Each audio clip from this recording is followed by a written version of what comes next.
Here in Atlanta, SEC Football Media Days 2025. Again, thanks to Brian Kelly for taking a little bit of time here, as you heard in that previous segment. Coach did not have to do that, not on his schedule. He had just completed 965,000 interviews over the course of about 4 hours, and he gave us 5 minutes there at the end, which we certainly did appreciate. Part of those interviews that I was mentioning there were conducted by the local media at the beginning of the day.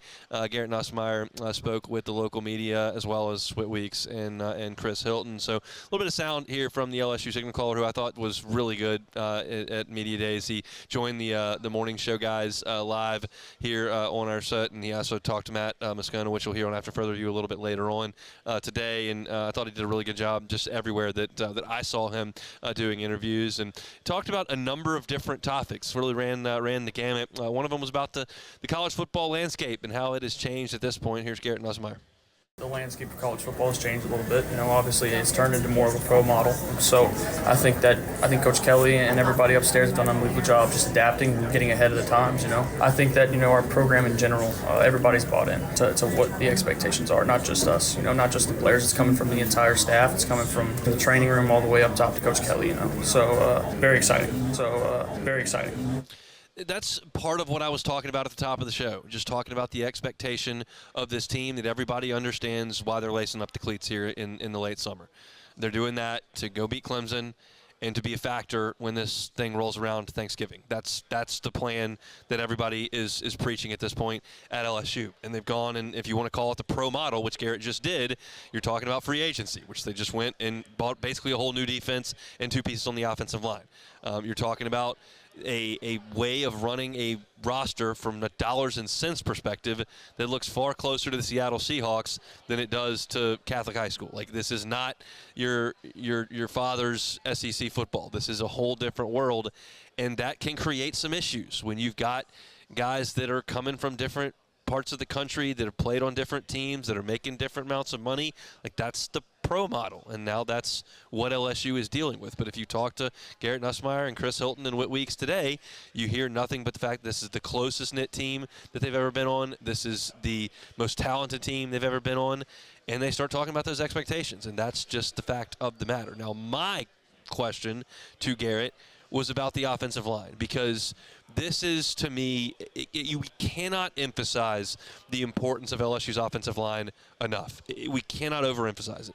It is that big a deal to this football program and to this team this year. And I asked Garrett, what do you think about your offensive line at this point in the calendar? Well, when you lose 4 starters, it's tough, But I think that the best part about that is those guys set an expectation and a standard. And I think the younger guys in the room have really rose to that occasion. They know what it's supposed to look like, and they know what's expected of them. And I think they've done a great job of rising to that occasion. Our offensive line is one of our hardest working units. And so just seeing that out of them, they want it just as bad as everybody says they do. And, they hear all the noise about people saying that they aren't going to be anything. And I think that they like that. They want people to doubt them. So, I have full confidence in them, and I'm very excited for them. It's a big deal, and it's the same thing I asked Brian Kelly, where it's just a situation where they sit there and they go, well, we knew we were going to lose 4 guys, so here we go, let's get it done. And that's all well and good. The next man up thing is true. Like, that's how this thing functions. The next man literally has to step up and do the job. But as I say all the time, like, sometimes the guy that steps up isn't as good as the guy that just stepped out. Like, that's just the way it goes. And if that's the case for LSU, it could make life very difficult, because one of the first things I did in the New Orleans airport was pick up this Lindy's magazine. If you're watching on YouTube, you can see I'm holding it right now. And you go through the unit rankings on defense and nationally. Top 10 defensive lines in the country. Number 1, Clemson. Bang. Thanks to a pair of potential first-rounders in edge T.J. Parker and defensive tackle Peter Woods, this star-driven unit for the Tigers mirrors some of Clemson's best all time. That's the first line I'm reading about defensive lines, and that's the group that LSU's brand-new offensive line is going to go play in the season opener. And that is a daunting task. We saw LSU with a makeshift offensive line 3 years ago in the season opener. And it ended up with Will Campbell being the left tackle, and then you played Florida State, and they kind of kicked your butt up front. That was a really good Florida State defensive line, but they kind of kicked your butt, and that's when you end up moving Emory Jones in, and he played the second game and never came out of the lineup, and you made a bunch of changes, but you were 0-1 when you did that.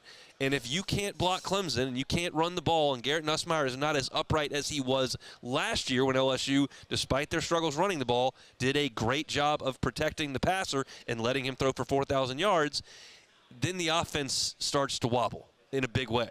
So it's just massively important. If this offensive line, on the flip side, if it's really good and they actually do run the ball and Nussmeier is clean, so these ridiculous wide receivers that LSU just lined up go out there and eat up some grass, like LSU is going to be a nightmare to try to deal with. But that's the question. Like, is it A? Is it B? The talking point today has been handled well. It's just a matter of whether or not those guys can go out there and make it happen. And now this is the third talking point that we've spent a lot of time on, both on this show. I wrote a story about it on LouisianaSports.net earlier today, and the players and Brian Kelly were asked about it a ton. And if you listen to Brian Kelly's interview that I just did with him in the previous segment, you heard him say that we're getting ready for this opener to go 1-0. That's been a huge talking point, and Garrett Nussmeier talked about that. We accept and we understand that, we failed in the last couple of years in week one. We haven't rose to the occasion. And I think it's more of just understanding how important that week one game is. It just happens to be Clemson this year. And so I think our focus is fully on Clemson, but more it's focused on week one. We want to start the season 1-0 because we know that's what it takes to get to where we want to go ultimately. And I think in the past we've looked too far into the end goal and less about the week one opportunity. And so I think attacking that week one opportunity to lead into the end of the season, I think, has been good for us. This is going to go one of two ways, and you already know this, but it's going to go one of two ways when Labor Day weekend rolls around. Either LSU is going to go to Clemson and do something that very, very few teams have done in the last 10 years. That's beat Clemson in Clemson, South Carolina. And if they do that, then we'll talk about this 1-0 mindset and a changed offseason and putting the Tiger Prince in the weight room and all the focus being on Clemson and all the talking points, and we'll talk about how great that was. If they lose, it's going to be a tough scene in Baton Rouge with 6 straight openers, even though you said you were putting all the focus you could possibly put on this one football game. So it is a razor's edge on how this thing is going to fall. We've seen it both ways. We have seen LSU stumble out of the gates and not recover over the last few years. We've seen LSU stumble out of the gates in 2023, or 2022, I should say, and then catch fire and beat Alabama and play for the SEC championship in this city. We've seen LSU come out of the gates in 2011 and beat the brakes off of Oregon and then never slow down until January. So we've seen it go a lot of different ways. It's a tough assignment, but it's one that a lot of people feel like this LSU team is ready for. And Garrett Nussmeier is certainly one of those, and he's one of the reasons why people feel the way they do about this LSU team, because he's as proven a commodity as there is in the sport at the most important position in that sport. So, hey, thanks for watching Hunt on LSU. Before you get out of here, do us a couple of favors. Hit that like button, leave your comments below, and subscribe to the channel for all your Fighting Tiger football talk. See you next time.